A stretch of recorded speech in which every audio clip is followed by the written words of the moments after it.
தாராள பிரபு அது வேணாமா? இப்போ என் பொண்ணு ரொம்ப மோசமான கண்டிஷன்ல இருக்கா. பல டாக்டர்ஸ் வந்து செக் பண்ணாங்க. காயத்ரி நல்லாதான் இருக்கா. அவன் மனநிலை பாதிக்கப்படல. ஆனா அளவுக்கு அதிகமான கோபம், தான் நினைச்சது நடக்கல, தான் ஆசைப்பட்டவன் தனக்கு கிடைக்கலங்கிற ஒரு விரக்தி அவளை இப்படி மாத்திடுச்சுன்னு டாக்டர் சொல்லிட்டாரு.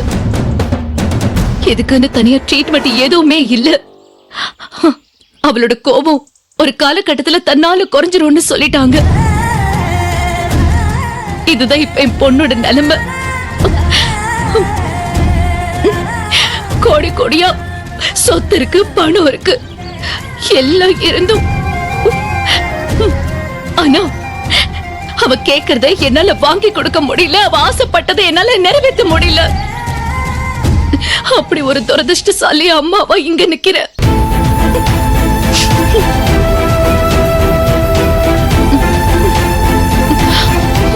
உங்க வேதனை எனக்கு புரியுது. நானும் இந்த வேதனைய கஷ்டத்தை கடந்து வந்தவதா. என் 2 பிள்ளைங்க தான் என்னோட உயிர், என்னோட வாழ்க்கை. அவங்களுக்கு ஒரு சின்ன கஷ்டம் வந்தா கூட என்னால தாங்கிக்க முடியாது. அதனால நீங்க அனுபவிக்கிற வேதனையை பார்த்து நான் ரொம்ப வருத்தப்படுறேன். ஆனா அபிக்கு கல்யாணம் ஆயிடுச்சு. இனிமே என்ன பண்ண முடியும் இந்திரா?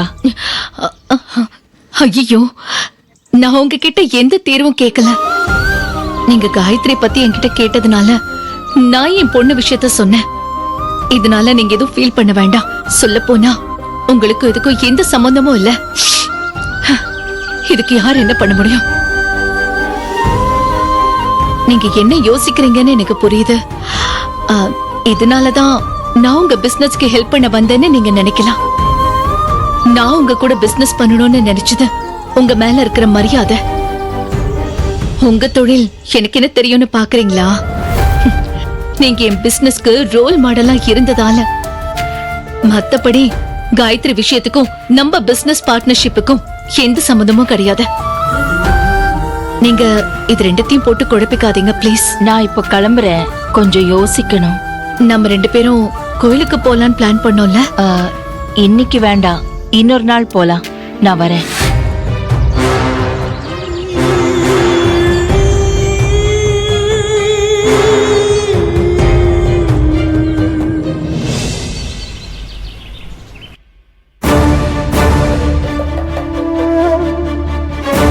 அதுக்குள்ள செக்அப் முடிஞ்சிருச்சா? இல்லடி, இது வேற ஒரு விஷயம். டாக்டருக்கு தெரிஞ்ச ஒரு ரிலேட்டிவ்க்கு அர்ஜென்ட்டா பிளட் தேவைப்படுது. டாக்டர், அந்த பேஷண்ட்டுக்கு என்ன பிளட் குரூப் தேவைப்படுதுன்னு சொன்னீங்க? AB negative, very rare group. Sathya, உனக்கும் அந்த பிளட் குரூப் தானே? டாக்டர், என் தங்கச்சி சத்யாக்கும் அதே பிளட் குரூப் தான். அவளை நான் பிளட் டொனேட் பண்ண சொல்றேன்.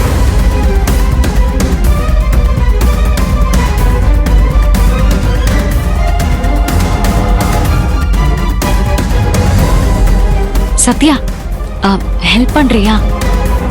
அந்த பேஷண்ட் டாக்டரோட ரிலேட்டிவ் தான். ரொம்ப எமர்ஜென்சி. அவங்களுக்கு பிளட் கிடைக்கல. நீ கொஞ்சம் பிளட் தர முடியுமா? Please Sathya, very urgent. இல்ல மேடம், அது வந்து ஏய், எதுக்கு இவ்வளவு தயங்குற? யாருக்காவது ஏதாவது ஆபத்துனா நீதான் வரைஞ்சு கட்டிட்டு ஹெல்ப் பண்ணுவியே. ஒரு உயிர் பிரச்சனை. போ சத்யா, போய் ரத்தம் கொடுத்து காப்பாத்து. இல்லக்கா, இப்ப என்னால பிளட் டொனேட் பண்ண முடியாது. ஏன் கொடுக்க முடியாது? சாரி சத்யா, இப்படி கேள்வி கேட்கிற உரிமை எனக்கு இல்லைன்னு தெரியும். ஆனா என் ரிலேட்டிவ் உயிர் ஆபத்துல இருக்கு, அதான் கேட்டுட்டேன். தப்பா எடுத்துக்காத. உனக்கு ஏதாவது உடம்பு சரியில்லையா? இல்ல நீ கன்சீவா இருக்கியா? டாக்டர், கன்சீவா இருந்தா பிளட் தரக்கூடாதா? ஆமா தேவி, கன்சீவா இருந்தா பிளட் கொடுக்க கூடாது. குழந்தை பிறந்து 6 வாரம் கழிச்சுதான் பிளட் டொனேட் பண்ண முடியும். அதுவும் டாக்டர் நாங்க ரெக்கமெண்ட் பண்ணாதான் கொடுக்க முடியும். என் தங்கச்சி கர்ப்பமாலாம் இல்ல டாக்டர், அவ பிளட் கொடுப்பா. இல்லக்கா.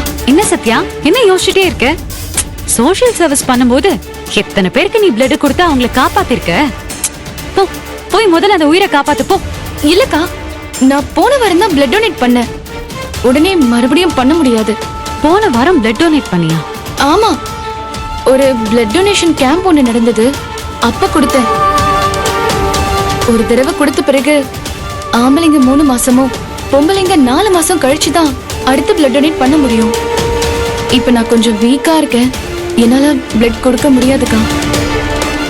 சாரி டாக்டர், என்னால இப்ப பிளட் டொனேட் பண்ண முடியாது.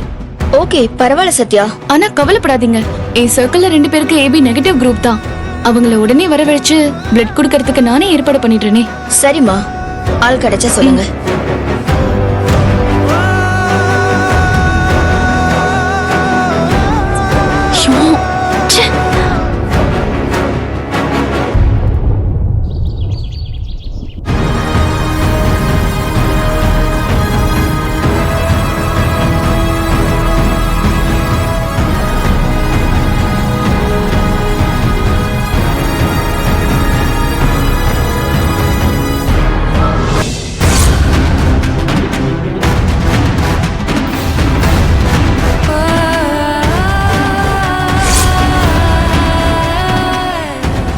காயத்ரி அபி மேல உயிரையே வச்சிருந்தா.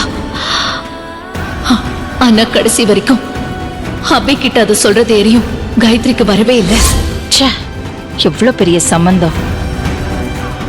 அந்த காயத்ரிக்கு அபி மேல இருந்த லவ் மனநிலை சரியில்லாம போற அளவுக்கு இருந்திருக்கு. அவ்வளோ சின்சியர் லவ். இந்த செல்லா காசு தேவியை நினைச்சு பைத்தியமா அலைஞ்சா. காயத்ரி விஷயம் மட்டும் நமக்கு முன்னாலேயே தெரிஞ்சிருந்தா அபிய அவளுக்கு கல்யாணம் பண்ணி வச்சு மொத்த சொத்தையும் வாங்கியிருக்கலாம்.